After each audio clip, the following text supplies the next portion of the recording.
Mbote bana ya Congo, mbote bana ya Afrika, mbote bandeko na ngai oyo bolandaka biso na Congo Africa TV. Ngai boyebi ngai Papa Lema. Ngai lisusu lelo ndenge toyaka tango nyonso oyo Nzamba Mpungutulendo azali kopesa biso makasi pe mayele toloba yango toyaka pona kosolola na bino, kopartager na oyo toyebi ndenge nalobaka toujours toza bandeko, toza bana ya koko moko, toza bana ya tata moko, ya mama moko, mama Congo, tata Congo.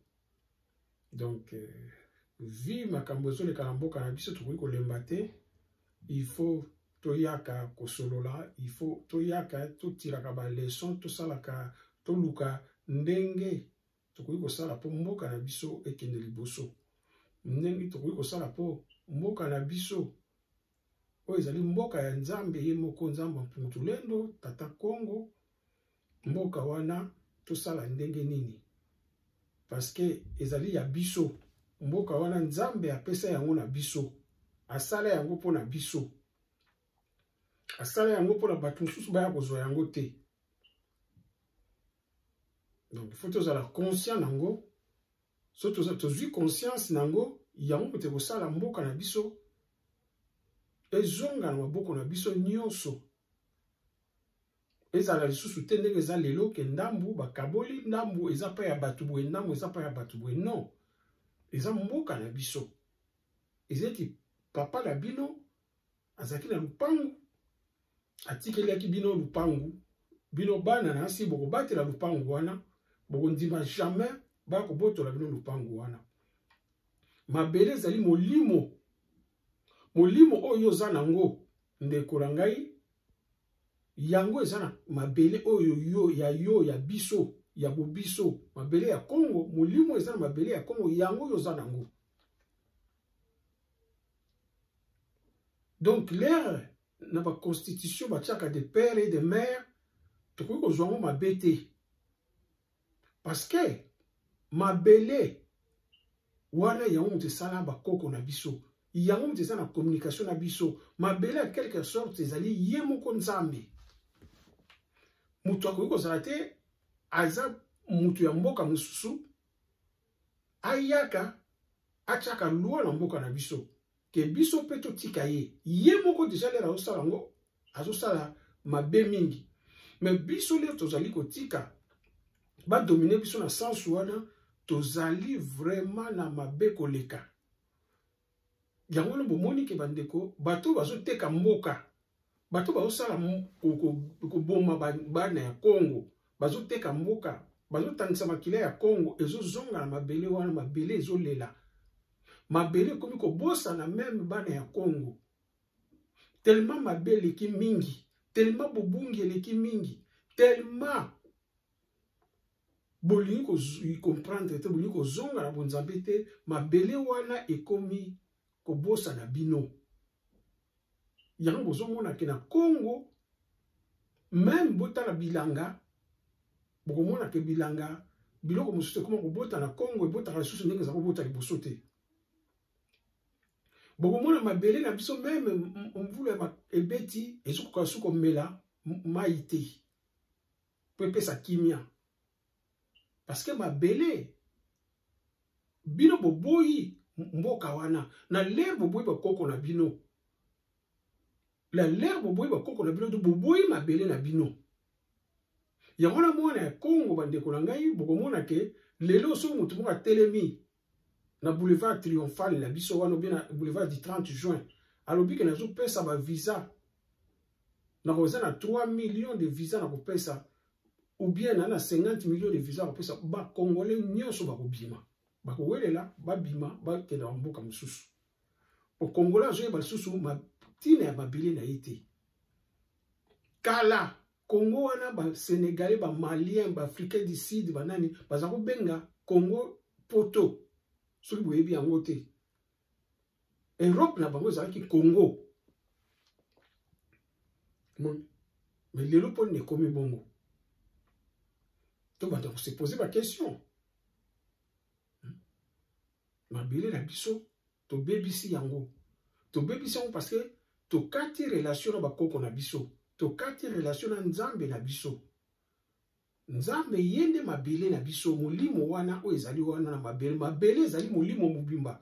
Banzete eza molimo mobimba. Nde bomonaka wana. Donc tokoki kozala te ke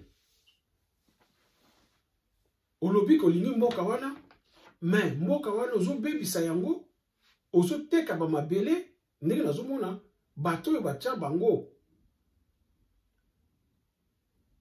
babatela mabele, bazoteka yango, mais balobi ke balingi mboka wana. Et puis bazoteka yango comment? Na désordre ni bazoteka yango. Est-ce que rôle batiela bango ezali ya kobatela mabele ou bien ya koteka mabele? Mais bato wana bazoti lelo bango mbutu bakolobi ke baza bakolo mboka. Tomoni bango bakomi na miziki, bakomi na makambo ebele, de position na bango ezali bana lisusu te. Tomoni bana na bango badescendant na bango bakomi bapesa ba portefeuille magique, bango bazosala makambo nyonso oyo ya nini oyo na mboka. Ba mélange ya bakisi mais abengi bango ba chef coutumier. Mais oyoka azosala magie noire, magie rouge, banini tout. Donc voilà bandeko pa mboka ekomi. Yango la lelo tokoloba réveil d'Afrique tokoloba yango lelo. Donc so la bi réveil d'Afrique ça réveil du Congo. Parce que Afrique nyonso eza na kaka Congo. Moyindo nyonso aza na kaka Congo, congolais. Moyindo nyonso momona na mokili. Tokobona réveil d'Afrique ona boyoka ndenge na kotanga ndenge sango oyo référent na Belgique alobaka pona mboka na biso, alobaka pona bandeko na biso ndenge bamemelaka bunzambe na biso na kombo Mvulus Kimbangu. Boyoka pe tokosala répétition ya bamakambo kaka po oyo nyonso tozoloba mingi toloba yango déjà. Toyaka kobakisa, toyaka kosalaka éveil, donc tosala répétition, mais balobi na français la répétition c'est la mère de la science. Balobi yango parce que mutu mususu po ayoka po comprendre peut-être il a un besoin ayoka likambo 2 fois 3 fois mutu mususu ayoka neka mbala moko. Donc yangwana ko ça la répétition eza mabité ezaka nango malamu. Et puis tokoleka lisusu to ba charte impérialisme charte nango elobi nini? Est-ce que bato ba impérialiste wana ba multinational ba ko bongisa mboka na biso ndenge biso ozokanisa ndenge batozo ya bango ndenge tozo ya kosenga bokonzi pa na bango ndenge tozo ke se justifier pa na bango tokolobela yango. Et puis tokolobela place ya Mvulus Kimbangu na mokili. Mvulus na mokili, Mvulus Kimbangu azali nani na mokili ya lelo. Tokolobela yango bandeko po boyoka bo comprendre. Bon comprendre yango ezali très important oyo tozoloba. Nalobaka toujours bandeko na ngai ba mama ba tata ba leki ba yaya na ngai awa biso toya kosalaka éveil. Éveil eza émission moko oyo eza pesaka bwanya. Éveil eza émission oyo pesaka nde balobaka savoir na connaissance. Na mokili biloko oyo esimbi moto bo moto na yo ezali savoir na connaissance. Congolais lelo aza na déficit na ngo ya kosakana te yango moni Congo mwana ya Congo aza na bobungi. Donc toyaka pona kosolola nango kolamusa bandeko kobeta kosala kotire ba sonnette d'alarme par rapport à actualité parce que toujours vivre la mokili yango donc tokoki ko nier makambo ezoleka na actualité te. Donc toyaka na makambo tozomona na actualité to tirer place to moni que to kumbisa yango. Eza malamu pona biso bana ya Congo biso bayindo tokobetela ngo maboko mais pas tomoni ke ezali malamu te pas tomoni ke ezali mabe. Il faut to tirer ba sonnette d'alarme nango, il faut to pekisa parce que biso toya kosala ki fanatisme te toyaka awa pona kosepelisa mutu te po mutu moko alingi makambo ke na sens oyo alingeli alingi ezala ndenge ya yebeli non biso toyaka bongo te biso toyaka pour na kolakisa oyo ezali bosolo. Bosolo moto ekotinda yo bandeko na ngai, bosolo moto ekobikisa biso, bosolo moto ekotinda biso tozala na nzela tobika, parce que mabe etikala kaka mabe, bosolo etikala ezala kaka bosolo. Soki place vérité ezali te, eloko moko ebimaka ezali te. Eloko moko ebimaka ou bien bongaka ezali te. Donc oyo nyonso na déterminer wana eza ba situation tozala ngo lelo na Congo, oyo moyindo azo vivre na mokili. Donc voilà. Donc bandeko to banda nanu na charte impérialiste. To mona na charte impérialiste bandeko ba komi nini na charte impérialisme. Charte impérialisme yomane balobi. La présente charte a été élaborée à Washington pendant la traite négrière, ensuite discrètement négociée à la conférence de Berlin en 1885, pendant que les puissances occidentales se partageaient l'Afrique, renégociée secrètement à Yalta au moment du partage du monde à deux blocs après la Deuxième Guerre mondiale et pendant la création de la Société des Nations Unies, de l'ONU. Boyokine balobi.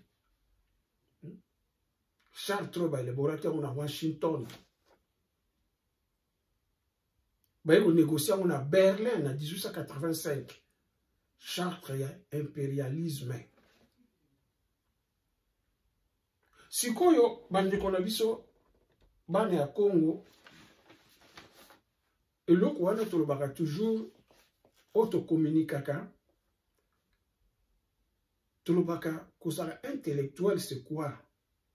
Intellectualisme ezali mutu ya talaka mokili ndenge zo marché azozwa oyo eza malamu azolongola oyo eza mabe mutu ayeba valeur ya mokili mutu ayeba valeur ya nature ya environnement intellectuel ya solo yango wana intellectuel ezali te oyo bakendaka na classe bayebisi 1 plus 2 égale 1 plus 2 égale 3 2 plus 2 égale 4 wana eza instruction bokomona lelo na mokili bato oyo nyonso baotambusa mokili oyo ezosala badega oyo mokili ezosala badega mpo mokili ekoma lelo mabe ekoma malamu malamu ekoma mabe bato wana nyonso batangi baklasse basala polytechnique basala bascience économique banini tout bascience commerciale bascience politique bato wana nyonso botala pa bamemi mokili eza kaka na Afrique te mais eza na awa pe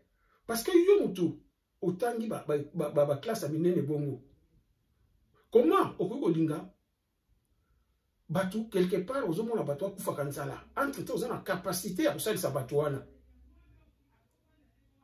comment okoki kosala koexploite bamboka ya bato wana bakufaka.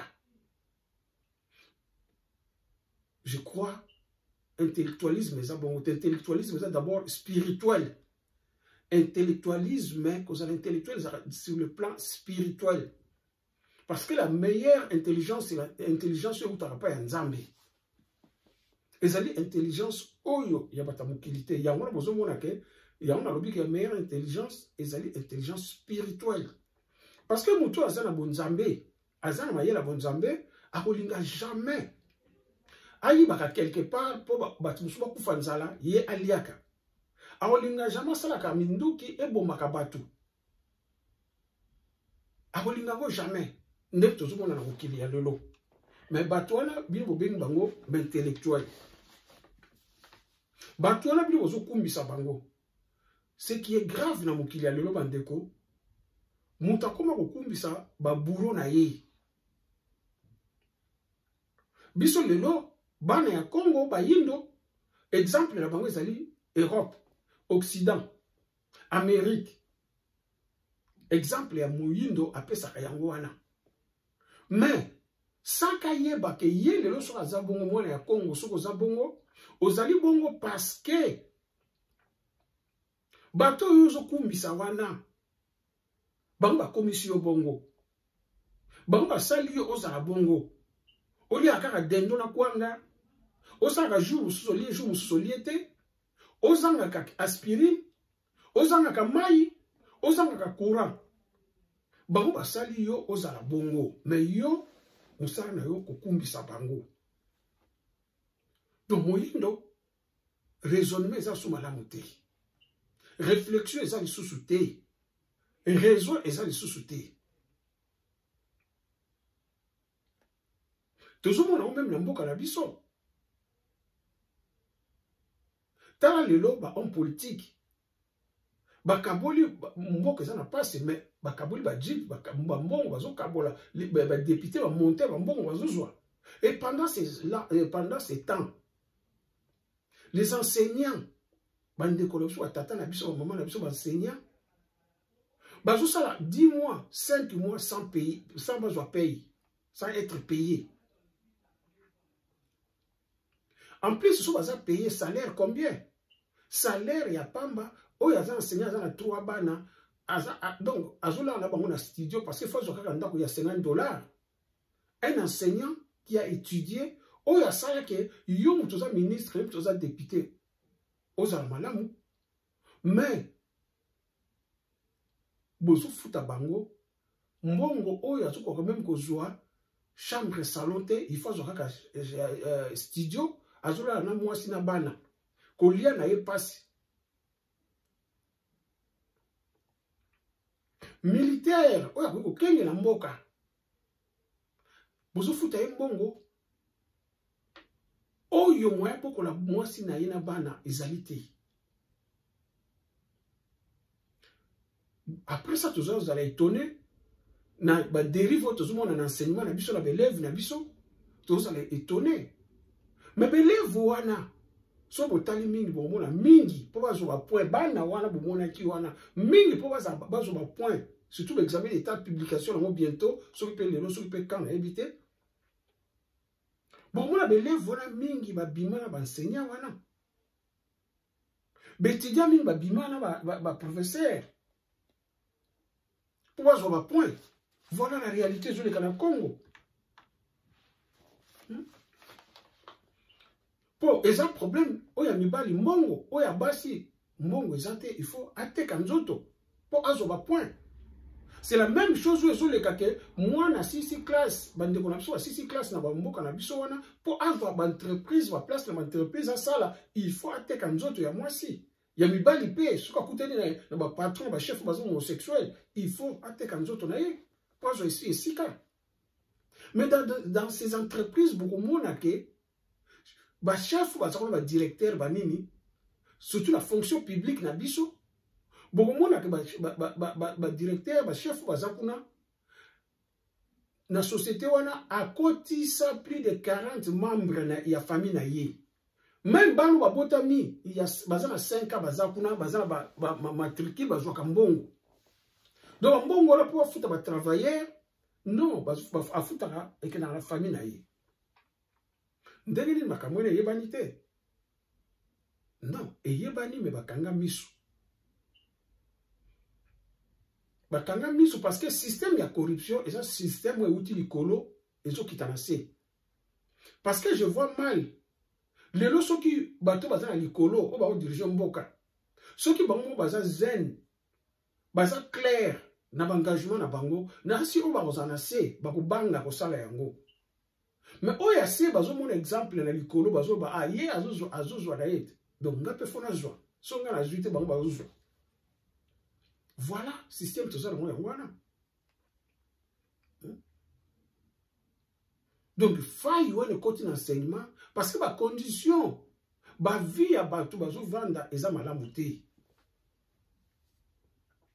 Lelo soda policier na biso musala eko combien de fois tozomona bakangi ba policier wana combien de fois mais pour na nini ba mso bazo exemple te pour les ba bango ba obeta bango ba osala bango ba maltraiter bango ba nini tout mais pour na nini ba ninga ona bango ba tikali wana bazo zo exemple te parce que ils n'ont pas de choix bozo tinda ye ou bien akufa na nzala ou bien vivre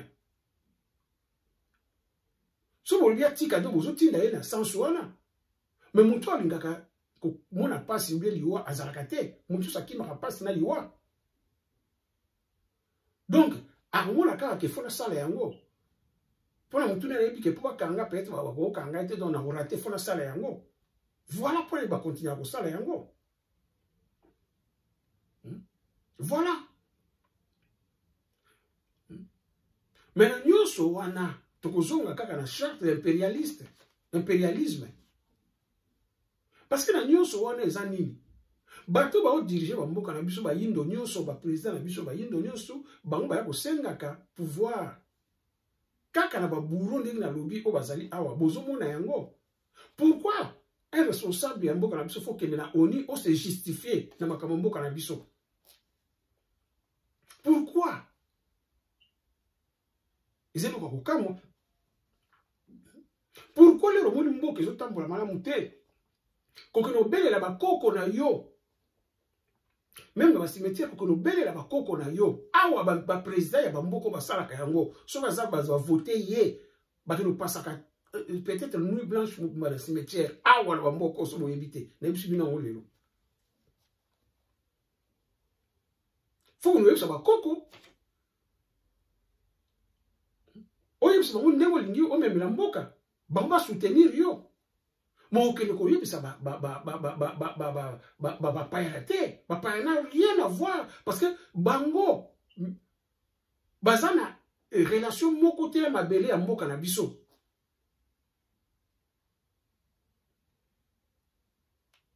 Bazana intérêt à Bango Kaka. Yo ce que nous savons, ce que nous justifie pas la Bango. N'a sens nini. Voilà dérive na biso. Il faut que Nzambe et zonga na mboka na biso. Il faut pas toi reconnaître que tous allez Léopold Dalo bagi tous allez qui ba yebi biso tous allez Nzambe na biso tous allez Nzambe na biso Nzambe pour tout l'endo. Tous allez voulu ce qui m'a entendu ba prophète mususu belé. Que baza bato baza puissant makasi basala ba ka minene na mukilo bato mo batela osala yango te parce que nous sommes les berceaux de l'humanité. Ceux qui ont conscience, nango ba président na biso ba ministre na biso ba ko kenda na libanda te ba kena ko senga ba kena ko se justifier. On a tout. L'Afrique c'est le continent le plus riche na mokili. Comment on peut manquer de l'eau, on peut manquer de l'électricité, on peut manquer il y a ba légumes comme cher biloko mike bongo. Comment l'Afrique est à la bongo?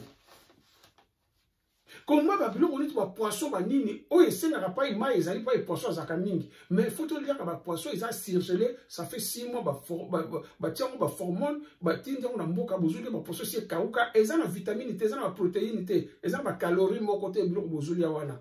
C'est pour ça les gens dès qu'ils tombent malades malade mais c'est comme grave parce que na nzoto na yaza sur ba réserve te parce que mutu ako malade comme ça la fièvre. Nous autres, il y a des protéines, des calories, il y a des réserves. Mais l'air qu'on lit, c'est la montée. Nous allons à quoi on a dendo.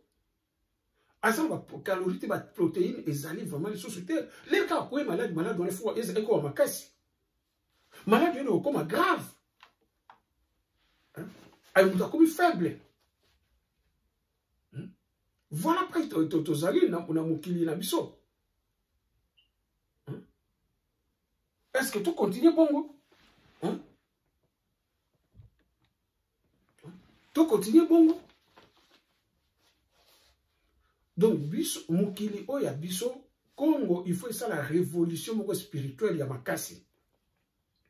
Il faut toujours la révolution spirituelle ya makasi. Mutu so fa yeba na mukili ke réussite na biso ça na communauté na biso, na groupe na biso, na communauté. Yé mon côté, mutu oko réussir yo mon côté na mukili. Ba autorité na so foyer ba ke d'abord ba se recourir d'abord na sur le plan ancestral na biso. Bon, la spiritualité ils ont basé ming na bino ya ancêtre na bino. Po bango bazaki na mukili ba vandaka bango ne banzambe na bino o ba utaka nango ekitati pa ina bango tilele kuma pa na biso. Jamais beaucoup comme mboka koza na mboka oza la président oza la ministre oyebi histoire na mboka na yote oyebi culture na binote mais olingi comme président osala ba bêtise comme tozomona lelo parce que bato bozo que no sengela bato bozo que no lelela boyoka makamba bango balobi boye na article 1 il y a charte et impérialisme. Devise, il y a l'impérialisme. Ils allaient gouverner le monde et contrôler les richesses de la planète. Notre politique est de diviser pour mieux régner, dominer, exploiter et piller pour remplir nos banques et faire d'elles les plus puissants du monde. Boyoka, on article 1, Nade. Aucun pays du tiers-monde ne constitue un État souverain et indépendant. Article 3. Tout pouvoir dans les pays du tiers-monde émanant de nous qui l'exerçons par la pression sur les dirigeants qui ne sont que des marionnettes. Aucun organe du tiers-monde ne peut s'attribuer l'exercice. 4. Article 4. Tous les pays du tiers-monde sont divisibles et leurs frontières déplaçables selon notre volonté. Le respect de l'intégrité territoriale n'existe pas pour les pays du tiers-monde. Article 5. Tous les dictateurs doivent mettre leur fortune dans nos banques pour la sécurité de nos intérêts. Cette fortune servira dans des crédits accordés par nous comme assistance et aide au développement du pays du tiers-monde. Bandeko. Si vous bateau balobi boye, balobi na bino vérité, o banga sala. Banda mukile banda. Na yebisa bino na Bible Yahweh azotinda bana ya Israël. L'air bozo bima en Égypte. Bo piller peuple égyptien ba mama ba bo trongo ba pan ba or ba diamant. Yahweh na Bible azotinda bana Égypte ya Israël bana na yebongo. Donc, ebandi makambo, ebandi lelote, ya tolobi que la spiritualité, c'est la base ya makambo nyonso na mokilo ya se. Physique, au monaka, eza loko yo, eza nango, epezaka, eloko te sans la spiritualité. Spiritualité, mte komandaka nyonso bosomona sur le plan physique. Donc, ça, c'est pour vous dire que, oh, bah, ça, la Bible, oh, bah, comment la Bible, yango, Jésus s'est manifesté, si quoi, yango, bah, ça, la kanamukil. C'est comme, biso, bah, koko, l'objet tellement, parce que ça dit puissant, ndel, bah, tout n'a mon comme sous, bah, koko, bah, ça, bunga. Au moins, on a fait des places, bah, mouiller place, mon sous. Pour le tout, bah, question, là. Mais, bah, bilo, quoi, les alliés. Mais, quoi, les, ça, la m'a consulté. Et aussi, la m'a devenu l'air, bokati, bah, relation. Na bakoko na bino. Lego boy bakoko na bino. Parce que biloko ko osala mandenge ni. Po mokili nzambe ya sala mokili changeaka te. Azali kaka ndenge asalela mokili ndenge azali. Acha mibeko wana ezali ndenge kaka asalela ngo changeaka te. Mais yusko lero boy bakoko na yo.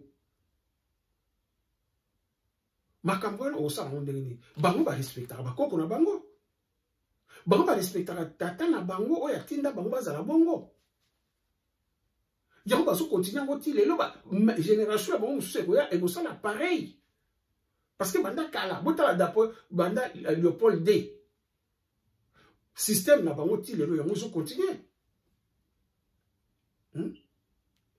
parce que ezali ndenge na bango lolenge na bango balanda ndenge bakoko na bango batinda. Mais biso peuple Congo moyindo amonaka malamu kaka pa ya muninga pa ya baninga ye moko pa na ye akosala ba effort wana te aolingo bongisa te ma aolinga komona malamu ne pa ya muninga pa ya baninga pa ya zomona malamu yango wana. Voilà malédiction ya peuple Congo ya mwana ya Congo.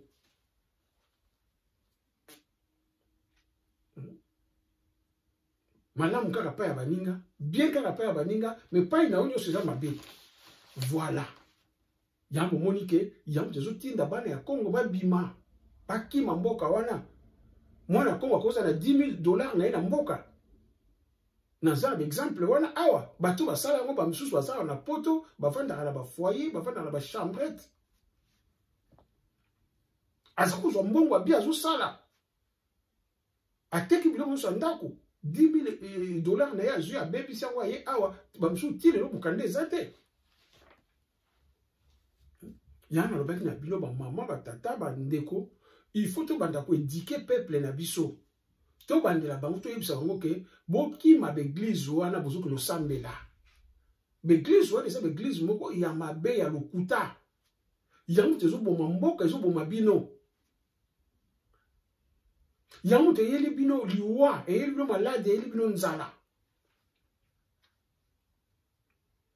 bomoni ba image na YouTube ça fait 3 jours image wana ezoleka pasteur azo embrasser ba femme basia ba femme mariée na ba jeune fille na église na 4 églises pasteur azo ya ko embrasser bango na monoko boye donc oye akanyola embrassane siko ba chance ba ndimi mususu ba mona ki yango ba kangi pasteur de libamba biko beta ye na siko mona na YouTube mais banda makambo ba pasteur wana banda pona nini bamsu akoyi koyoka te Pobino banga non pasteur bamsu aza bongo te bamsu asaka bongo te mais banda ba scandale ba pasteur zo leka na ba YouTube chaque jour ba scandale ba pasteur zo leka chaque jour baba un ils ont singulier monsieur comme idée comme pluriel monsieur comme 10 20 50 100 est-ce que ça sous hasard botala bango ko swana ko fingana na kati ya internet bango na bango ko welisana.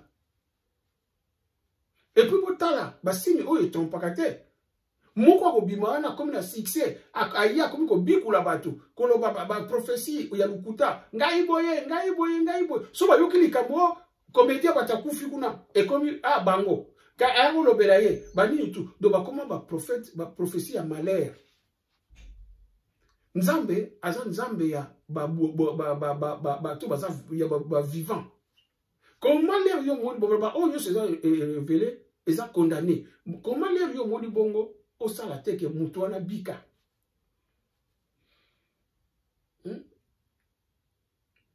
Bongo ko tinda ba comédien batu ba ya pa ina bino bombe mabango bongo sala so ba délivrance soki wapi yango.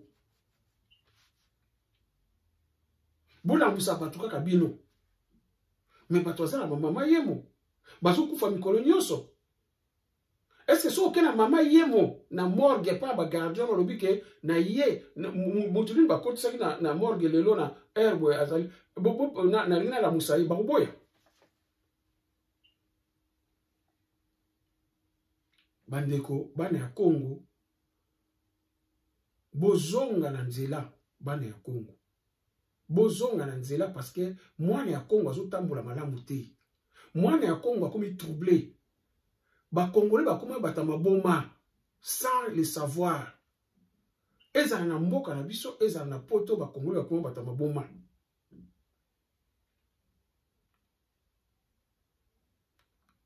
Soki to zonite e kozala pasi mingi. Donc voilà na kotangela bino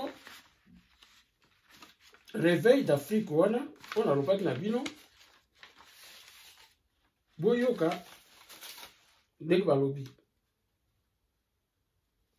natanga nango oyo boyoka le nom de l'ethnie Congo pour pouvoir bien défecter l'homme Congo avec le créateur par l'intermédiaire de leurs ancêtres. Donc pour balongola bakabola mwana ya Congo na Nzambe basalaki nini pour longola bakabola mwana ya Congo na Nzambe par l'intermédiaire ancêtre na ye parce que yango to ba to sambela bakoko a représenter Nzambe na biso basalaki nini les ancêtres qu'on appelle les esprits locaux. L'homme blanc connaissait bien que entre le créateur et un peuple il existe des principes divins que chaque peuple est censé de suivre pour être en contact avec lui. Boyoki. Pour pouvoir défecter l'homme Congo avec le créateur par l'intermédiaire de leurs ancêtres, donc les esprits locaux parce que tu vivras là-bas, on a biso bazalaki, bakende na mokila molimo, o bazalaka, bakitaka, babota, bakende, banini tout. L'homme blanc connaissait bien que entre les créateurs et un peuple, il existe des principes divins que chaque peuple est censé de suivre pour être en contact avec lui. Boyoki. Mundela yebi que chaque peuple, peuple pour le bakaka, ah nzamba zakaka moko ensemble même les musulmans, mais awa mundele mutalobi yango.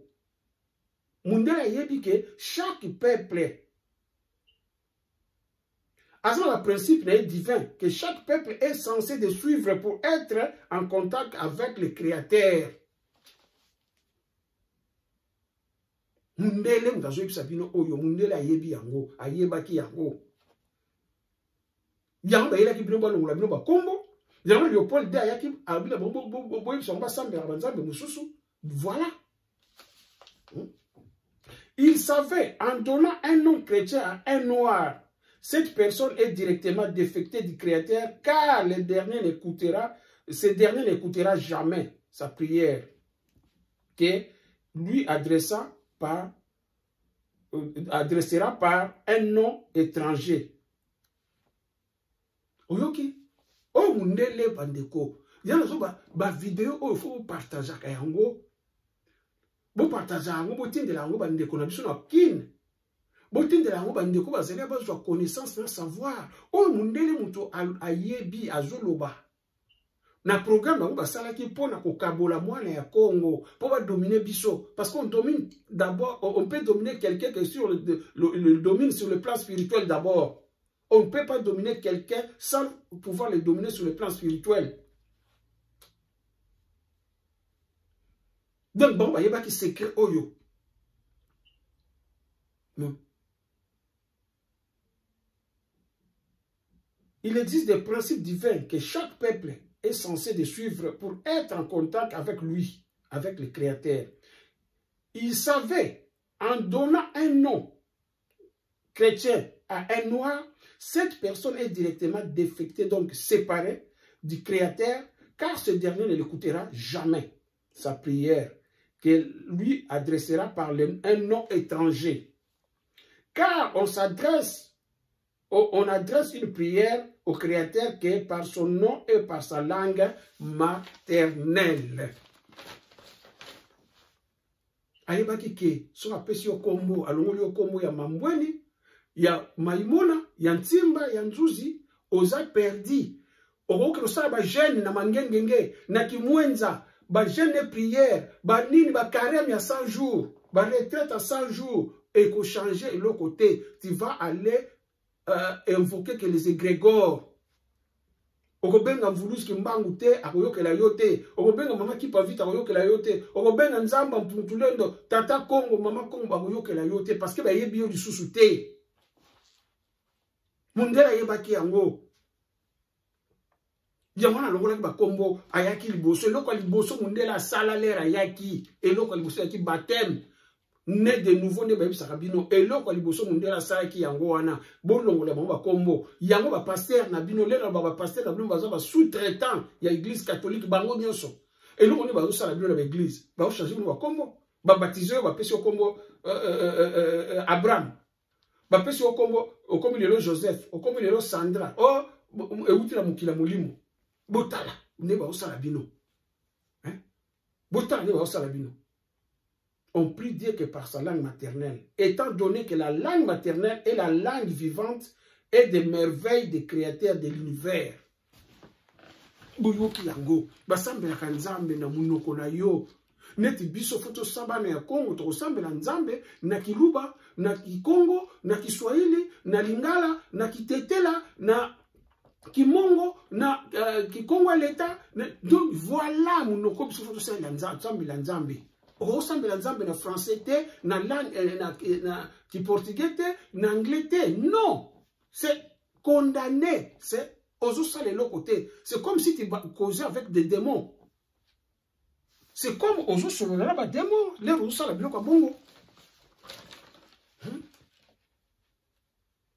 Donc voilà bandeko. To yaka poto fongola bino boyeba makambo susu eza ba secret ya mike o ezosala ke ba mboka na biso moko toza suma la muté. Comment se fait-il mutazo leka na ba YouTube azolo la question politique mais makambo ya culture ya mboka na ye bonzambe na ye ayebi yango te. C'est ça que je trouve terrible. Un adulte au talibo ya koza na 40 ans koksi ba 50 ans mais il vient yé mutako ya pa osaba débat la télé ba nini mais quand on lui parle makambo ya culture ya nzambe ya mboka na ayebi yango te. Mais bato wana bino bozo kene chaque jour kolanda bazo kuma 100 000 vies, 100 000 vies, 100 000 vies. Mais vous êtes des morts vivants. Parce que vous encouragez le mal. Receler na voler bazana peine moko. Oyo bozo sala wana ba mama ba tata ba ndeko. Kolanda bato wana pour encourager bango parce que ils bénéficient beaucoup. Bola bozo landa bango bazo zo mbongo ya na YouTube ba futa bango ba nini tout. Bilo bozo na makambo na bango, bozo encourager bango. Donc en quelque sorte bilo bozo futa bango na mabe bazo sala. Un receleur avec un voleur bozo na peine moko. Boye baka yango makambo to ba na solo. Bilo bozo zo ngisa Kongo zo ngasima. Musana bilo kolela. Félix a sala nini? Fael boye. Bani. Mais vous bino bozo loka mboka wana. Parce que toujours avec ça bilo ba formule. Na ça bilo formule. Toza na formule mvulusi kimbango apesa. Formule mko simple applicable à tout le monde. Pour la moyindo nyoso. Pour la mwana ya Congo na moyindo nyoso. Na lobana bino mvulusi atika formule wana. To appliquer un poto longo na boumbo oyo, poto longo na pasi oyo, eloko ni ezozanga na bino. Kolanda ba homme politique, kolanda kaka ba lobi na moni mutu moko, mais azo défendre homme politique moko neti i papa na ye kaka. Akomi ko zala contre na ba compatriote na yo bazali awa, ba combattant pona a défendre homme politique wana. C'est étonnant, Bandeko. Étonnant. Comment? Donc, je me suis dit que, Mokolo, Félix ou bien Papa Martin Fayou a reçu pouvoir, beaucoup que ce sont des diasporas, j'avais dit ça, et Salama, Yango toujours vivre en l'eau. Donc, bateau peut passer de l'autre côté Fayou Louana. Bazo c'est la kaka bongo. Mais faut mon abattu va défendre.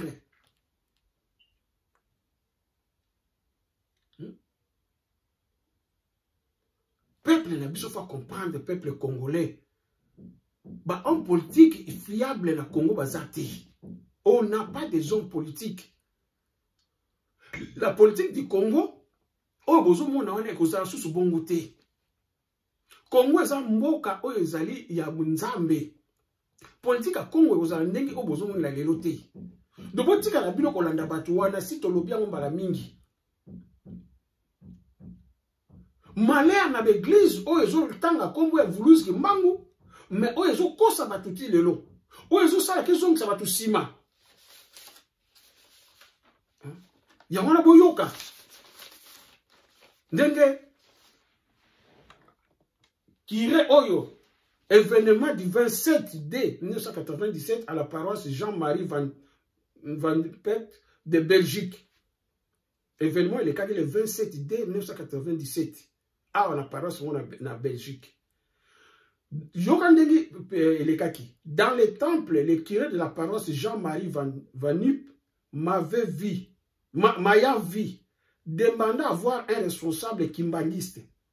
En présence du concierge de la paroisse, ayant constaté les dégâts, le curé, amer et consterné, se lançant dans un long et dur réquisitoire.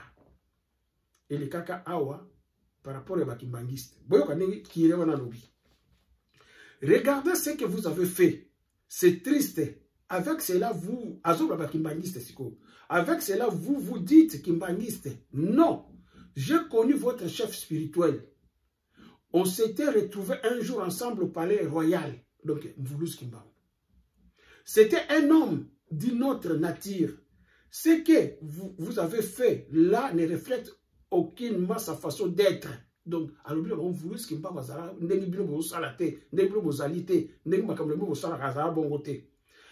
ce que vous avez fait là, vous ne pouvez vous revendiquer de Kimbangu. On voit bien que vous ne le connaissez pas.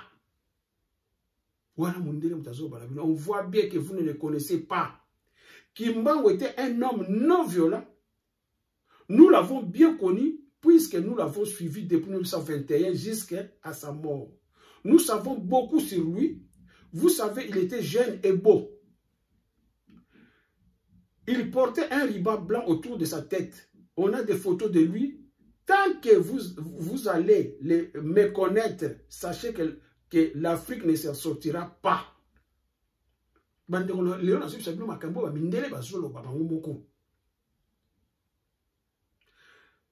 Lui n'était pas un homme ordinaire, c'était un envoyé divin qui est venu spécialement pour sauver votre race. Le kimbangisme n'est pas une religion, une petite religion, c'est une grande religion au monde qui s'inscrit dans les grands courants de pensée. C'est une religion, même titre que l'islam, le judaïsme et le bouddhisme. Sur le kimbangisme, pas aujourd'hui, comme il a voulu ce kimbangu a tiré sensuel. Cette Bible, à continuer, cette Bible que vous lisez n'est pas la vôtre. Vous avez votre propre Bible. Qu'est-ce que vous attendez pour l'écrire? Naïbisa bino. Biso Bible na biso zali kimbangu. Notre Bible c'est kimbangu, c'est Mvuluz kimbangu. C'est notre Bible. Naïbisa kabino nyonso. Notre Bible c'est Mvuluz kimbangu. Tolanda maya Mvuluz kimbangu. Bible na biso yango wana. Mundela lobi angos. Hein? Cette Bible que vous lisez n'est pas la vôtre. Vous avez votre propre Bible. Qu'est-ce que vous attendez pour l'écrire? Si vous êtes pasteur, pasteur, prophète, vous comprenez que vous comprenez si vous êtes baza batumoko na Vatican na bango baza batumoko. Vous comprenez la lobby ango. Mvuluz kimba na biso to tanga ka Bible parce que to kana moyibi na loko ya yiba. Parce que makambu mingi bazwa en Égypte na Alexandrie na bibliothèque la biso Alexandrie batumbaka ya ngolo boma ba koko na biso. Babalusa makambu nyonso. Donc les assos ya biso te. Parce que souvent ju kombo même soki kombo la ngeza ki ya Maimona. Bazu ba tie Pierre. Batoye bandeni ki kombo ya Maimona ya on Pierre ezalaki. Non. Comment est-ce que c'est changé ça sur mon tout à l'heure? Comment je joue à rôle? Comment ça mon limo?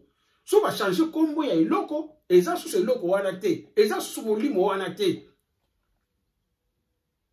Nous étions à manga, nous étions à avocat, et ça va nous étions. Mais va passer nous étions à manga, mangué, on va passer un avocatier. Nous étions avocats. Donc et ça il loco mon côté. Donc voilà, vous venez nous apprendre le christianisme ici. Mais c'est nous qui vous l'avons apporté. Nous voulons apprendre le kimbanisme. Mais vous croyez que vous êtes là pour jouer la fanfare. Donc, vous croyez que nous ne savons rien de tout ce qui se passe chez vous. Nous vous suivons de près. Nous savons que vous priez à jeter. D'autres sont à l'islam. Vous êtes incapables de vous unir. Le kimbangisme est une grande religion. Vous devez déjà avoir des places à vous. Dommage, vous n'avez encore rien compris. Donc, les personnes qui critiquent, ils ont fait pour yini toujours parce que makambo bazo sala on les a contre makambo ya Mvuluz kimbangu. Bango yewana pour détruire tout ce que Mvuluz kimbangu a sala. Kimbangu s'est battu pour l'homme noir. Kimbangu s'est battu pour l'amour na mukili. Yona sali ça abimisa ba prince ya Belgique na ba prison. C'est ça Kimbangu. Bino le boyeli biso Kimbangu oyo ma principe nyonso ya bundela. Bitumbala ye nyonso bozu bo kosi batu bozu ko isango.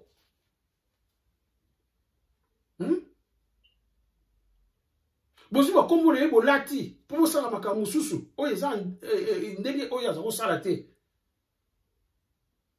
Non. Non, la vérité doit jaillir, il faut dire la vérité. Tout comme il y a tant de verso, il faut qu'il y ait la vérité.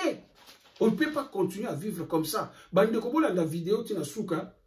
Bon ça on a l'habitude de bolanda vidéo tina suka, c'est très important. Bon partageaka vidéo bolanda hango tina suka. C'est comme ça que vous allez apprendre. Tout ma kamusu c'est yaga et yaga na suka. Frédéric Sansalobi, au nom des dieux italiens, chers frères italiens, je vous adresse un message très important, non un message politique, mais spirituel, de la souveraineté qui est négligée par les Noirs. Jusqu'alors, les Noirs ne connaissent pas leur sauveur. C'est ainsi qu'il y a des morts, des guerres, des maladies chez eux. Ils ont abandonné le vrai sauveur pour s'attacher aux doctrines étrangères. Ils ont négligé leur authenticité. Est-ce que Makambo Sanwo a lobby, Makambo Léopold Dalouba, na Frédéric Sansalobi, ils ont mon côté. Comment connaître encore leur sauveur? Les grands rois et sauveurs se fâchaient contre eux. Si les Noirs ne cherchent pas leur sauveur, l'Afrique tombera dans l'abîme des ténèbres.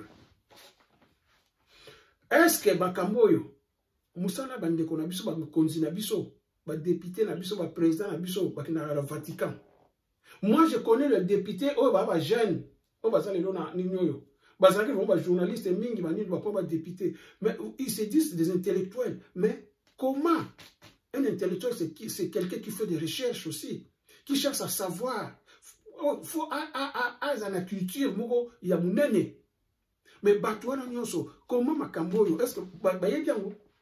Est-ce que Balukakoye Bayango? Non, ça ne les intéresse pas. C'est pour ça. Au moment où ils ont intéressé Moutouté, vous avez déjà tiré déjà conclusion, parce que cette personne n'a pas l'amour de son peuple. Azalanani, Azalanani. L'air Makambo ya Bonzambe o ya Congo. Ils ont intéressé Moutouté, donc Azan amour na binote. Boulouka sous Moussikate. Moutou Azan Bolingo ya Congo, Makambo il faut intéresser yé. Parce que ça, ma parole yo Makambo yango c'est le vrai Congo. Les réseaux intéressés, Azan a besoin na binote. Vous êtes là pour l'accompagner, pour atteindre bit na ye moko et Azan objectif na ye. Après on voit que bino nek basali bino nek bozali. Bota ba député boya pas la bino ba se présenter la bino votera bango. Tilelo. Basala la bino ni. Mais ils vont revenir bientôt. Il y a comment lancer l'élection 2023. Parce qu'ils ne regardent même pas la souffrance du peuple à ce moment. Le peuple a souffert si koyo. Et ça objectif na bango te. Bango 2023. Bakoumi bunda bango na bango ba placer ba pion na bango. Et vous êtes là à attendre, à applaudir. Les hommes politiques ont besoin de la cima. Bakosala et l'autre côté pour la bino. Bobima qui dernièrement. Na mantenne, il y a télé les kinini. Ah, tout le monde est populaire, je suis populaire. Regarde, je suis populaire. Et là, on va retenir. Bateau bino bobima qui au bolangela qui va kumbisa. On va retenir ni baza populaire. Donc ça veut dire quoi? Ça veut dire que va utiliser bino. Va utiliser bino.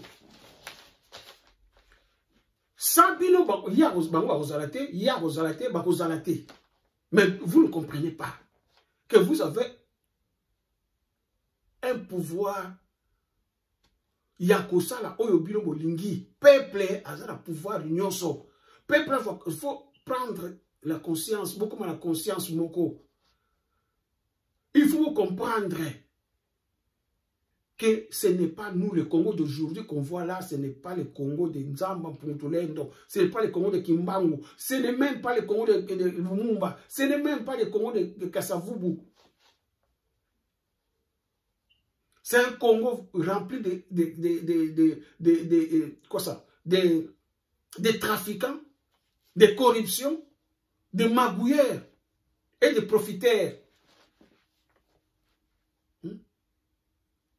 Congo, ils ont utilisé Bino. Bandeko, ils ont passé. Ils ont passé mingi. Bon, nous avons la mouka bandeko nangai parce que sinon, ils ont passé.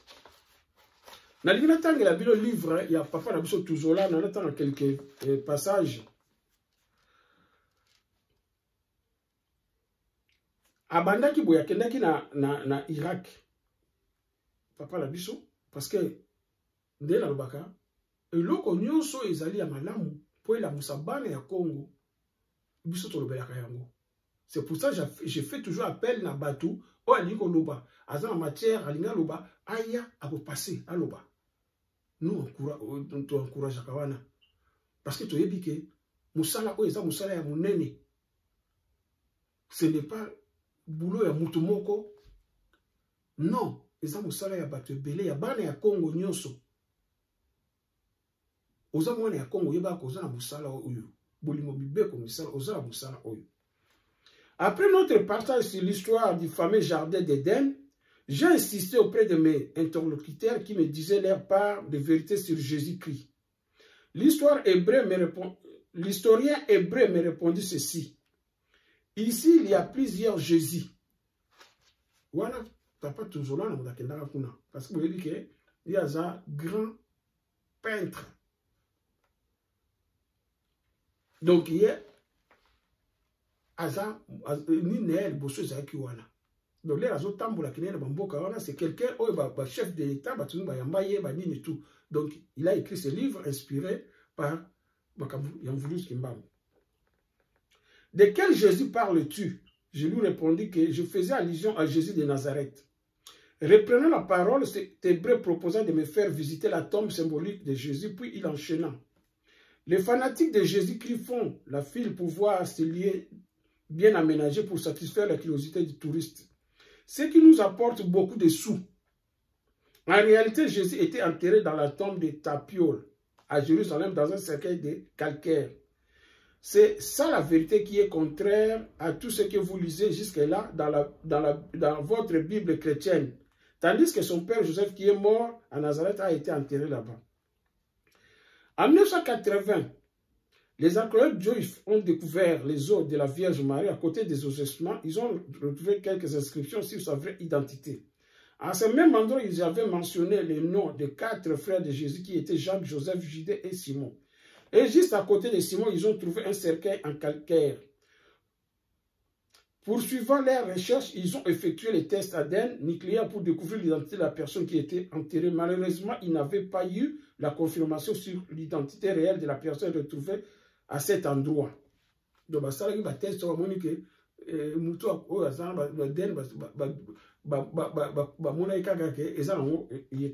l'ADN fut transféré par le gouvernement au Canada pour la poursuite des recherches plus poussées dans un laboratoire spécialisé, me dira-t-il.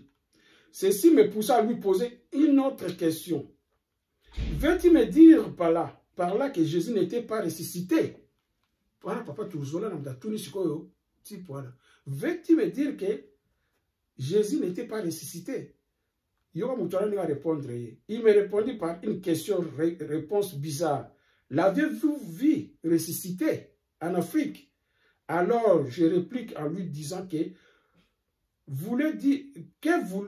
que voulait dire tout ceci? N'était qu'une blague ou quoi?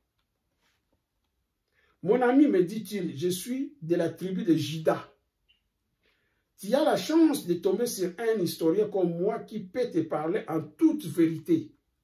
Voilà, je ne pas toujours là. Après avoir observé quelques minutes de silence, il lâcha. Mon ami, tu cherches la vérité. Eh bien, la vérité, dira, j'avais 12 ans. Diangien Dakoutima, fils de cadet Simon Kimba, est venu faire le tourisme. N'a sauté pour exemple là. Alors, la vérité, Zanini, en 1961, moi, il y a papa qui m'a dit, papa Diangenda, il y a le tourisme. Il y a une histoire, il y a na Israël wala soit disant ben mukilio yezo azalaki oyo mboka ya nini obli okumbisa kalelo mboka ya nzambe banini ça fait et ça qui 5 ans mbule betakate mbule betakate bato ko maladi banyama bakufi biloko kolia ezalaki isusu te le papa Diangenda kendeki kuna le ba mona kaza mwana ya Vulus Kimbangu ba sollicitaki ye babi okoko sengela biso pa tata na yote pota biso problème tozana ngo ya munene awa ya ngoyo awa banyama na biso azo kufa tokona kalisu te bato malade konti parce que ça fait 5 ans boule beta ka suste papa Diangenda akene ko lala poye pa banga ki aiba kilo ko sala te aksambeli akei ko lala lera lali kaka na butu wana na ba 3 heures du matin mbula ebeta pendant 3 jours na Israël. Siko bato botu na siko question. Bango bakolo Yesu. Bango bakolo Nzambe. Nde ba yebisaka bino. Pona nini sécheresse abongo ekota ki bakoye ko résoudre yango te. Papa Diange na ye osalela bango biloko wana. Na kombo ya Mvuluzi Kimbangu. Est-ce que vous comprenez?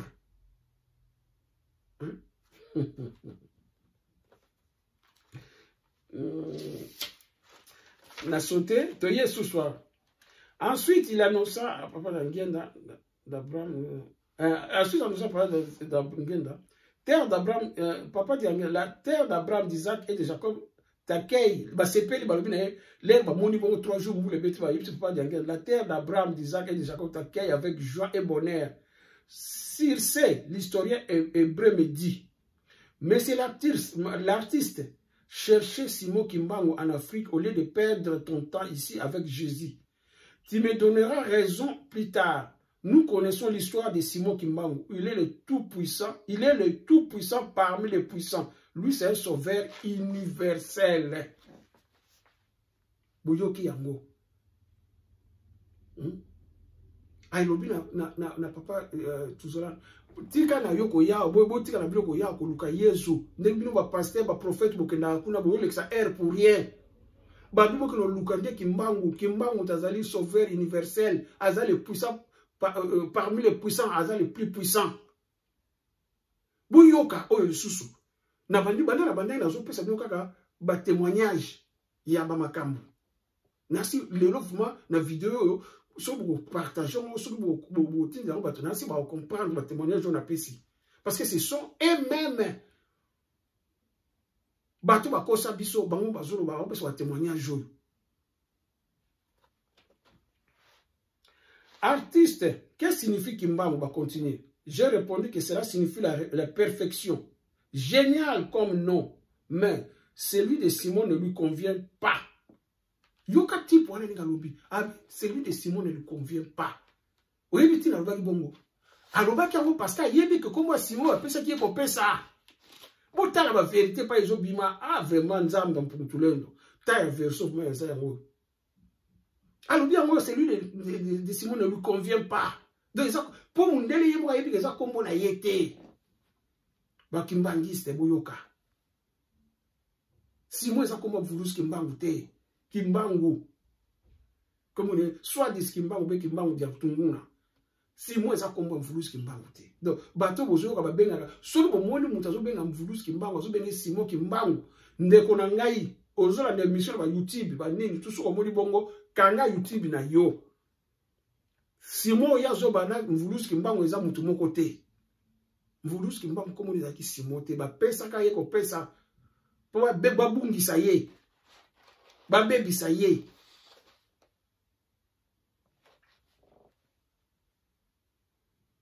Une semaine avant mon retour, oh papa a continué. Une semaine avant mon retour en Belgique,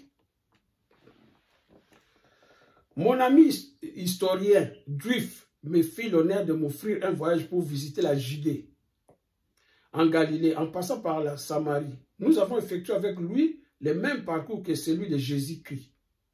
Avait réalisé en son temps. C'est là qu'il me dira, artiste, ce monde est devenu un monde de business. Voilà,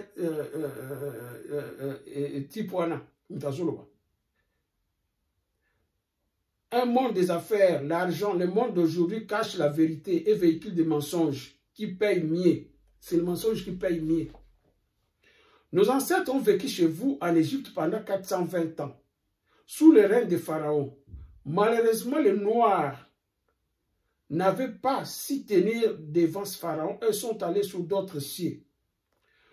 Vous avez laissé un beau pays et vous risquerez de perdre encore toute l'Afrique aux mains des multinationales. Je suis resté calme, sans faire des commentaires vite, il changea de fréquence. Donc, dans l'ère où on a déjà, Rabé on a yébissé, bozo risque de perdre Afrique Moubimba pour la multinationale. Dans l'ère où on a, les nations plats éliminati de blé ça fait pour ça la kayango. Et banda na Bible na bangole ya wazotinda bana na eba boto la babilo ko nyonso tu bomoni yango. Si vous pasteur, vous prophète, vous pasteur, vous avez un groupe, vous avez un sang, vous avez un bana basi, vous avez un maman, vous avez une église, vous avez un basi, vous avez un globanini, vous avez un justifié nini devant Bisso.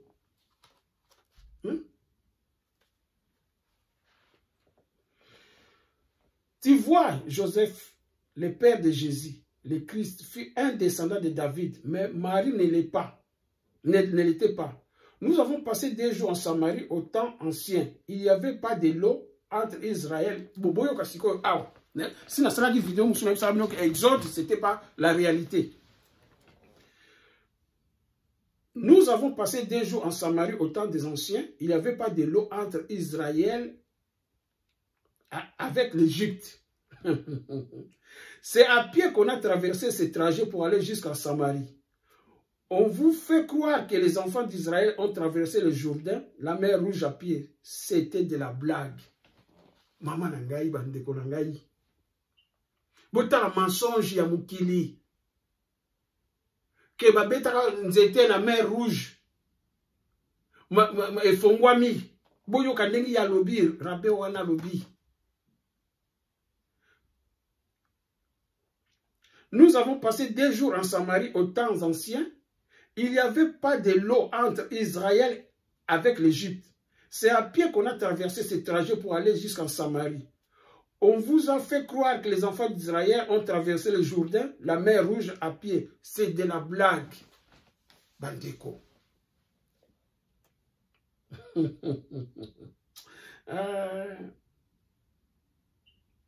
y avait un monsieur répondant au nom de Ferdinand Lespect, un entrepreneur français né le 19 novembre 1905, c'est lui qui était consulat en 1833 en Égypte. Il tissa de bonnes relations avec le prince Saïd de l'Égypte, qui l'aida à gagner le marché qui aboutit à la construction du canal, qui fait inaugurer en 1869. Boyoka. Donc, Mayouana, Bomoniwana et Salamaki, Moutasalamo, un Français. Il y avait un monsieur répondant au nom de Ferdinand Lespès, un entrepreneur français né le 19 novembre 1805 qui était consulat en 1833 en Égypte. Il tissa de bonnes relations avec le prince Saïd de l'Égypte, qui l'aida à gagner le marché qui aboutit à la construction du canal qui fut inauguré en 1869. Donc, Mayouana, Mère Rouge, Moïse, Abetaka Nino, et Zana Nangote. Na loba la bino na vidéo, mo le kaka na sara vidéo, oyo mundele ba mindele ba loba, bazo démentir ba bi exode de salamate et salate. Mais oyo le sous boulio kiango. Mon ami me montra l'ancienne carte géographique de cette partie du monde qui séparait l'Égypte à l'Israël. Leurs frontières communes étaient à terre sèche. Donc ma belle na bango nyo sombale kangama ki. Ezaki ako kangama. Ezaki ako séparé te que maye o séparé bango ezate. Donc mère wana eko bota. Donc selon bino ba chrétien nde ba bisa bino mayo na si le bota na 60 ou bien na 59 ou bien na 40 ou bien na 48. Ah ba chrétien mawami. Et le papa mo lobi chrétien mo côté a mona nzambe. Eza solo. Ba po ba kosa bino bokoma ba troubla bino na niveau moko que makila o bomelaka. Nanzoto boliaka eza kindoki. Bokoma ba ndoki ba boma bino ba komse ko ba ndoki. Sans esprit. Bokoma ba esprit moko o ba esprit oyo etelenga na ba benga nini. Voilà ndenge bokoma bino ba chrétien.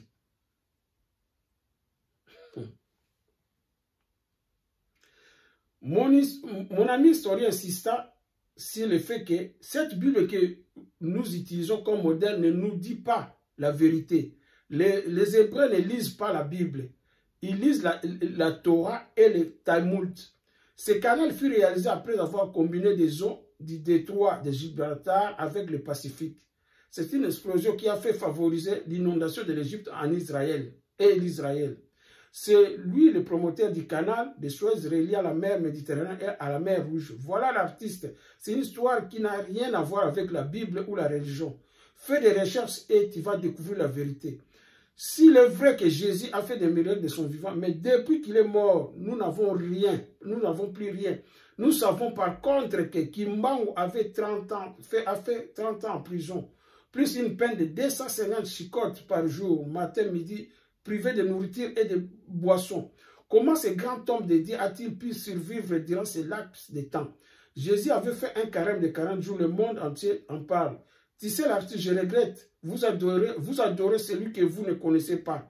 Kimbangu est une grande étoile que vous méprisez. Peuple africain, vous perdez énormément du temps. Vous risquerez un jour qu'il change la direction. Nous avons testé les prophètes par son fils. Tout Israël avait cru que Kimbangu est une réalité. Une véritable lumière pour l'Afrique. Bandeko, boyoki binomoko, bandeko nangai. Yosko pasteur, prophète, bishop, banini, yamba okanga bino na botel. Oh, na stone saba stade, bakangi on hotel. Oh, na sala bakangi ona, soki chibwa, bwa soki nina bozo yemba na chiluba na ba radio na bureau na ba église na bino, ba bureau ya l'église na bino. Yamba okanga bokomi ba musicien, bokomi ba manager ba musicien. Bokomi bato yo na olamusa bato, olamusa kano pe mutute. Bokomi ke soki muto akufi na otika musala oyo, toyoki te place annonce salami. Makambula bino nyonso eza ya lokuta. Vous êtes manipulés. Bazo manipulé bino na monde wana sphère wana pai ba ange de chio la benga Elohim bakita. Bakita wana ba ya justement pour na manipuler bana ya Nzambe. Bazo bino so ba manipuler bino on so l'accès bino za ba illusion. Les bazo bino ba bengi bino na appel. Na zo bino ba ndeko ngai. Oh, eza appel. Na keyi kuna na moni abilo ko so nord espace pour ce sont des illusions ba kosa kabino ba manipuler kabino. Et ça, ma manifestation, il y a illusion. Ce sont des illusionnistes. Ndenge ba katiere ba salaka. Ndenge ba magicien ba salaka. Ba salaka bino yango. Oh, na moni batu bakaboni bazaki de ba komi 3. Ba illusion. Ba komi so kokani, ce sont des illusions. Bolongo na banzela wana. Bazuko sabino, ce n'est pas la réalité. Peuple nyonso asa na culture na ye, peuple nyonso asa na bonzambe na ye, voilà la réalité. Nzamba sala nzete ya manga, nzete ya nyama mususu asa na Afrique awa kozala te. Po na ni nzamba sala bongo diversité wana ya mutu eza na mokili na makambo nyonso nzamba sala mundele yemo azolo bayango bino bolobi ke ba catholique baza mabe, Vatican za mabe, bozo tanga livre bango ba koma, o bango ba sala.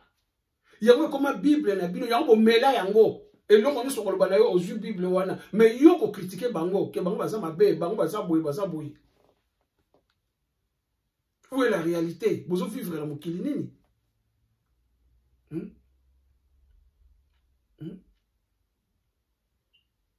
Musala ya mabe za na hote la mokili.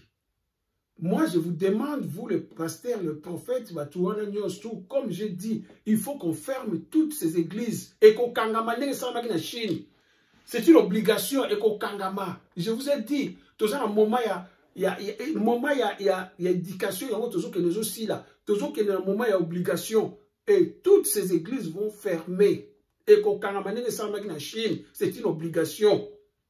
Et qu'on kangama. Il faut commencer par pasteur, par prophète, par repentance. Bon, nous avons métier mususu. Bilangue zaline. Minge bozabe. Oh, il y a est, bon, nous kaka misaya kosala. Parce que bientôt c'est la fin. Oh, ils ont un avertissement toujours que ne makapo mukilezo changer bientôt. Bande kobane ya Congo.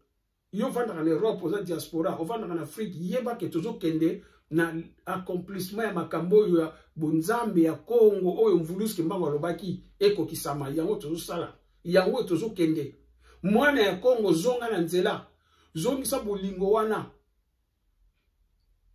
oyo bachayo na kati na yo longola ndengo komi transformer ndenge formaté yo mokili ya ndenge formaté yo longola yango parce que et vous allez banzela moko sans ici kimbango alobaki yango salité na Congo ekokota te bato kindoki koteka bato na makila kotangisa makila ya bato koteka mboka kosala mabele bana ya Congo bako kujouir na mabele ya Congo te. C'est le moment. Et ça va blague te otozolo bayango. Congo ezo telema. Mukili musu ezo telema, mukili musu ezo dinda. Tozo kende bongo. Congo ezalaka liboso bongo te. Muke tie ya kokoma bonde ekomi lelo Afrique ne ekomi lelo. Awa pe tozo mona muke. Botala obligation. Ba loi na bomba zo respecter ngo lisusu te awa. Ba loi internationale awa bazo respecter ngo lisusu te. Donc, ba droit oyo ba droit social nyonso tani bazo longola yango. Ba droit social nyonso bazo longola yango. Siko ekosuka ndenge nini? Yo mto ba fula kumputu, ekosuka ndenge nini? Yo mto zo finga mboka na yo parce que les zo finga mboka na yo.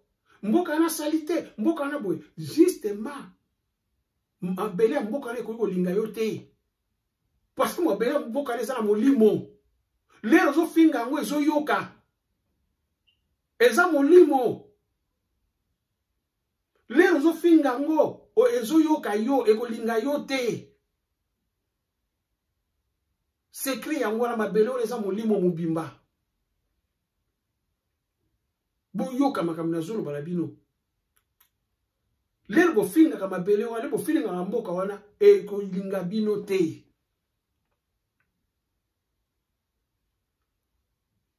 Bato ba tamisi makila ya bana ya Congo o ba obomba na Congo o bazana kindoki bazana makambo wana nyonso ba yeba ki bazana faire mikoleko ya ba ko payer plus cher ba yeba yango ndeki tozo kende boy kasi Congo ko ndima biloko wana susu te biloko wana te bomi mboka biloko to bebisi mboka o ba magie ba nini e ko ndima yango lisusu te. C'est le moment ba tu vas changer pour ça la repentance sincère. Bozonge la bolingo mibeko misala. Mboka nyonso etambolaka na bolingo na mibeko. Mibeko mutesalaka makambo ezala malamu na mboka, makambo ezala malamu na mukili. Yango na Nzambe ye moko aza mibeko et puis ye moko aza mibeko atosaka mibeko o ye moko asala. Nzambe aza ordre atosaka ordre ya sala.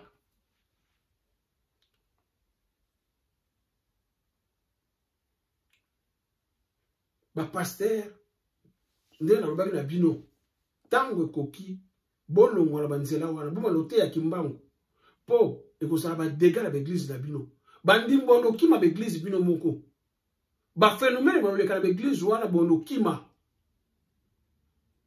bokanga makambo tozolo balelo ba phénomène boleka na l'église wana bientôt bondo kima ba église wana obos moni na bo monité et osaba phénomène moko grave mwana ya Congo. Ba phénomène ko lekala l'église wana bozo kendo boyo kakate et vous êtes très grave. Kimbango alobaki même ba mboka we ko telemela Congo e ko dinda na mai e ko zika e ko sala mawa na poto biloko wana e ko sala na Afrique biloko wana. Kimbango alobaki yango ya Kimbango erataka te jamais rata utala ko raté te mundela ebi biloko nyonso so bala bino. Yonde muto yebi yango te po ba bebisa yo po lini pe koyoka te mais Kimbango aloba nyonso. C'est le moment zonga na nzela sala repentance sincère bandeko na ngai biso tozali wana na biso toyebi pe nyonso te mais on a des connaissances, on a le savoir auto ko guider bino. Benga le numéro 0752 17 52 0D. Benga zape la WhatsApp. Benga soza na mutuna. Benga tokopesa o mutuna. Tokopesa o miyano. Benga so liko yeba. Ndenge ya kozonga na bonzambe na biso. Tokolakisa yo. Ndenge no kosa po zonga na bonzambe na biso. Oza na vérité. Obiki sa mulimo na yo. Obiki sa mulimo ya bana na yo. Ya bakoko na yo. Oba koya. Tokolakisa yo. Nzambe na biso aza Nzambe ya ngolo ya ngangu ya zola pe ya mbote. Nzambe asaka salisaka pa bikisaka. Nzamba mputulendo oto bengi a Kongo mongali onya shongo maweja nangina vidi mukulu nzapa nzakomba. Nzambe wana ye Nzambe na yo. soko zongi na ndako na ye nzambe wana kosalisa yo akobikisa pe akosunga yo akobatela yo bénédiction eza mbongo te peut-être ozo vivre ba crédit ba nini tout c'est pas la bénédiction ozo tia singa na kingo boye bien ozo tambola na voiture na kitoko ozo frimer na ngo ba nini tout mais na buto so ko lala te po yebike ba kozo mbongo boye so ko ofuta ngo te même ndako sombe ba botolu yango eza bénédiction ce n'est pas de l'argent bénédiction ezali kozala na bunzambe kozala na connaissance koyeba ba valeur ya mukili kozala koyeba ba valeur ya muninga na mutu kozala muntu. C'est ça la meilleure bénédiction. À quoi ça sert yosa bénédiction za mbongo ebele musano ko boma batu. Musano ko sakana batu. Musano ko kangisa batu. Musano ko corruption. Voilà, bosko mbongo wana bénédiction na wezani. C'est un sens hein? La meilleure bénédiction c'est des valeurs, le respect des valeurs humaines. Le respect de la culture, de ta culture. Ya bonzambe na yo. Bénédiction a solo nzambe apesa yango wana. Donc moi na Congo zonga na bonzambe na yo. Na si bomona na tie photo wana kuna na ordi bakomi Congo Africa TV na tiaki yango parce que na lingaki bo mona Congo Africa TV erona komaka ernesto non Congo Africa TV chaîne na biso yango Congo Africa TV chaîne na biso yango wana bo s'abonner bandeko nde na lobaki biso za éthique moko spirituelle. Cette chaîne a rempli toutes les conditions. Oyo, beaucoup ça la demande ya ide batu ça la chaîne peut belé pour aller à Rambongo YouTube, mais nous ce n'est pas le principal, ce n'est pas l'objectif. L'objectif c'est vous bande de konabiso. L'objectif na za bino. To sangana. Nzamba pour te donner sangisa biso, to za makasi. Mboka na biso to zwa yango to zongisa na ba valeur. Tokoma na l'équipe na opesi na mai opesi na koka na lie fufu ba nini tu ko banga ezalité.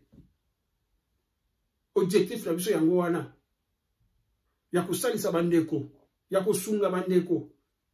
Objectif na biso yango wana to longola égoïsme na mukili to longola kotonga na mukili.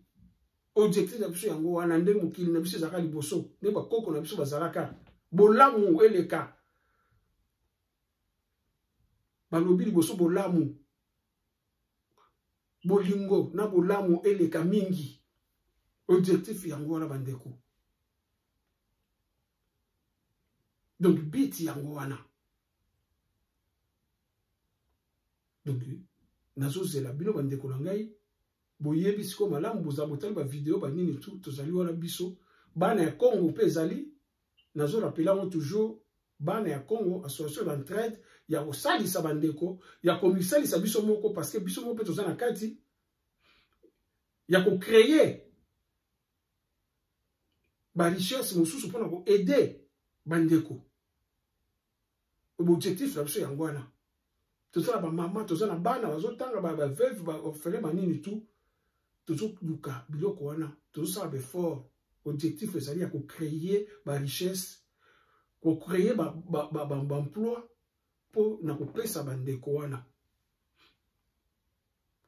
L'air ozo pesa yo pour kozwa. La main qui donne c'est la main qui reçoit. Donc bana ya Congo ezali ezo marcher nango bien. Na beti maboko na maman ba bengaki o ba koti o lelo bazo ba bana ya Congo ba koti na ba mama surtout na beti bino maboko mingi tous ensemble to continuer. To continuer bana ya Congo ezali yo ezali ngai ezali biso.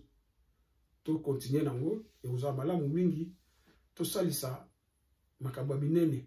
Makambo ezali mingi na Congo. Congo eza mboka moko ezala no libre.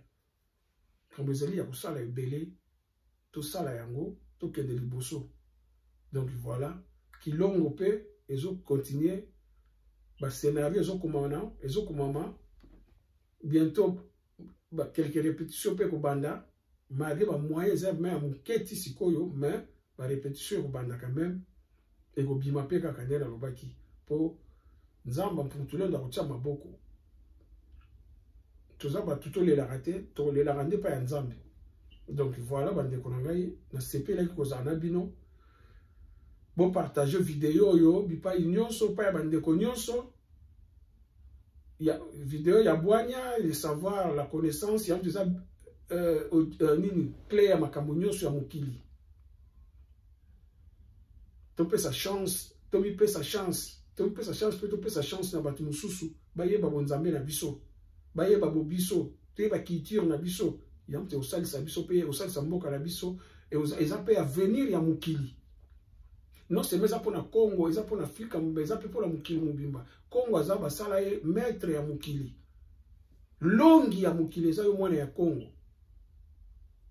Donc tout ça makasi na ko partager ka banini tout. Ozana mutuna benga na 0752 1752 0D. Soko zunga te tikila na message na wa rappeler yo. Donc voilà bandeko na ngai na sepeli mingi kozala na bino. Bientôt tu vas ba direct. Boza malam pai bosali. Bolingo mibeko misala bolingo mibeko misala bolingo mibeko misala. C'est ça la clé ya vie na yo, ya bomoi na yo soki olingi nzamba mpuntelendo amema kona maboko na ye yango wana. Na pesi mbote la ba mama nyonso bana ya Congo, bana ya Mvuluski Mbangu, bana ya Lisanga ya bolingo, bana ya Kintwadi, bana oyo nyonso ya Congo, bayindo nyonso bisika bozali na pesi bino mbote, bozala malamu tozala malamu na kombo ya Mvuluski Mbangu. Matondo, matondo, matondo.